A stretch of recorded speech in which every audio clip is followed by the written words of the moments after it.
যে কবিগুরু রবীন্দ্রনাথ ঠাকুর খুব আক্ষেপের সঙ্গে বলে গেছেন যে 7 কোটি মানুষকে কি বলেছে যে বাঙালি করেছে, কিন্তু তারা মানুষ করেন। আজকে কিন্তু একদম শেষ লগ্নে আমরা পৌঁছে গেছি। আমার প্রিয় ছাত্রছাত্রীদের উদ্দেশ্যে বলতে চাই যে আমরা যদি গোটা বিষয়টাকে আজকে দেখি, তাহলে কবিগুরু রবীন্দ্রনাথ ঠাকুরের একটা প্রেক্ষাপট তোমরা দেখলে যে ওনার লেখাপড়া সেই ছোট খোকা বলে শেখেনি সে কথা কওয়া, সেখান থেকে আমাদের শুরু করেছেন কবিগুরু রবীন্দ্রনাথ ঠাকুর। ধীরে ধীরে বিভিন্ন বয়সের কথা ভেবে বহু কবিতা, প্রবন্ধ, কাব্যগ্রন্থ, উপন্যাস, নাটক, অনেক কিছু আলোচনা লিখে গেছেন আমাদের জন্য অজস্র অজস্র। এই কথাটা বলতে চাইছিলাম যে আচ্ছা, সত্যিকারের আজকের আলোচনায় আমরা রবি ঠাকুরকে কি বুঝলাম, এটাই হচ্ছে আজকের। যদি সেটা বুঝতে পারি তাহলে আমার মনে হয় আজকে এই দিবসটা পালন করা সার্থক হবে।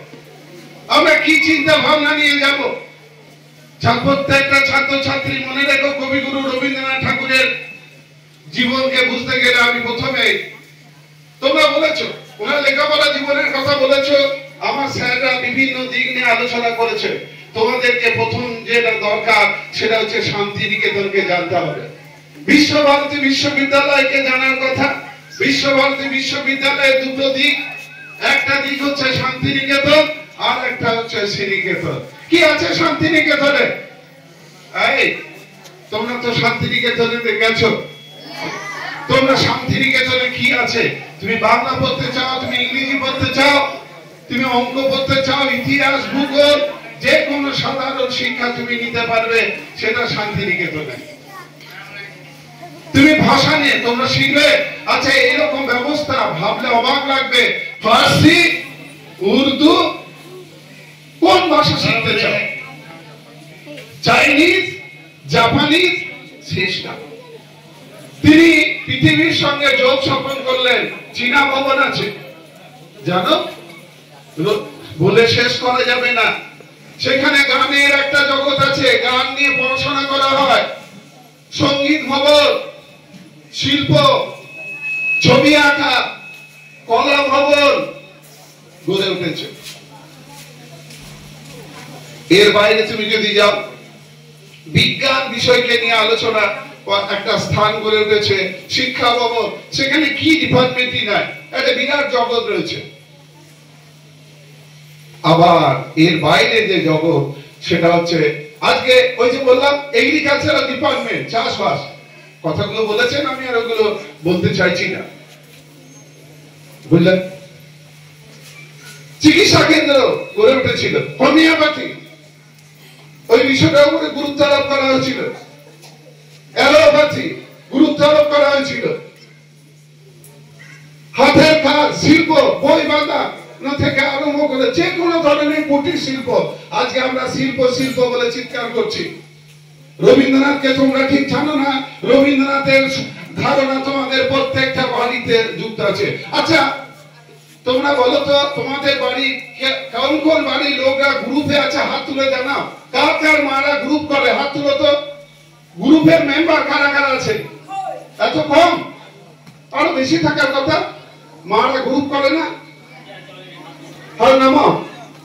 এই যে সমবায় চিন্তা, কবিগুরু রবীন্দ্রনাথ ঠাকুর বলেছিলেন যে এত আল রাখার দরকার নাই, আলগুলো যদি তুলে দেওয়া যেত, নিয়ে যদি আমরা মিলেমিশে চাষ করতাম, তাহলে আমাদের অনেক খরচ কম হতো, আমাদের উৎপাদন অনেক বেশি হতো।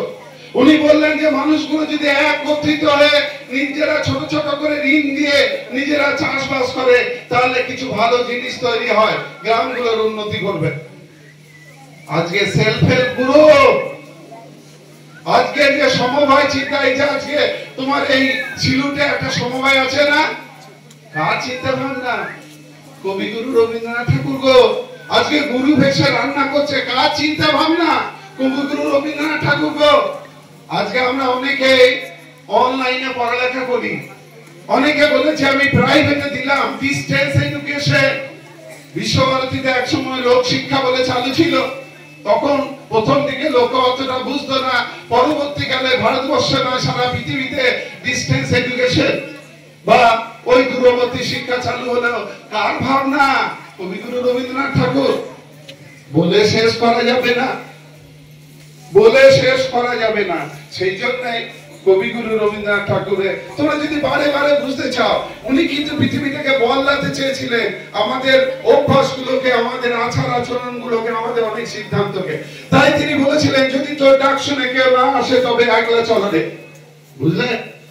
উনি বলেছিলেন আপনারা লয়ে বিব্রত রইতে আসে নাই কেউ অবনি পরে, সকলে তরে সকলে আমরা, প্রত্যেকে আমরা পরে তরে।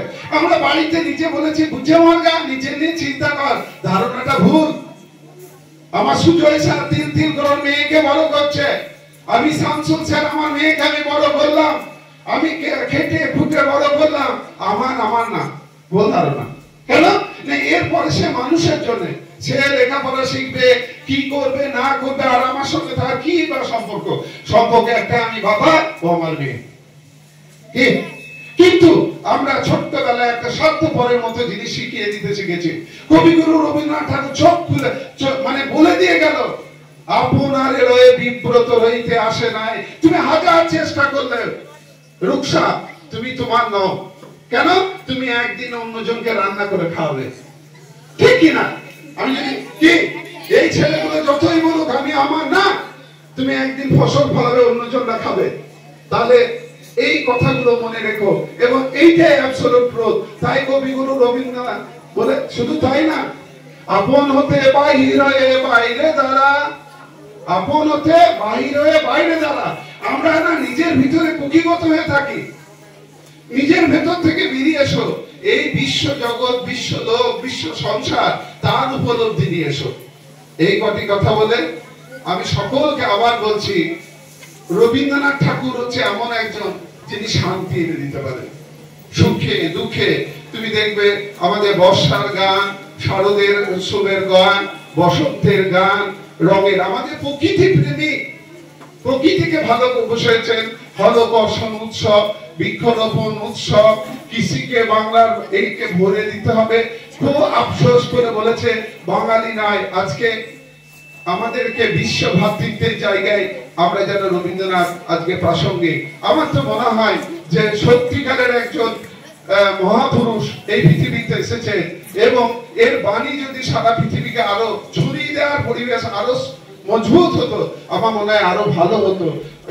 সেটা সেই ব্যবস্থাপনাটা যদি হতো, তো আমার গর্বিত আমি এই জন্য। এবং আমি মনে করি যে আমার নিজে বারে বারে মনে হয় যে রবি ঠাকুর বিশ্ববিদ্যালয় করেছিল বলে আমি এই আগামী ছেলেটি অন্তত পক্ষে খানিকটা হলেও পড়ালেখা করার সুযোগ পেয়েছি। এই কয়েকটি কথা বলে আমার এই কি বলবো শ্রদ্ধা নিবেদন করছি। এই কথা বলে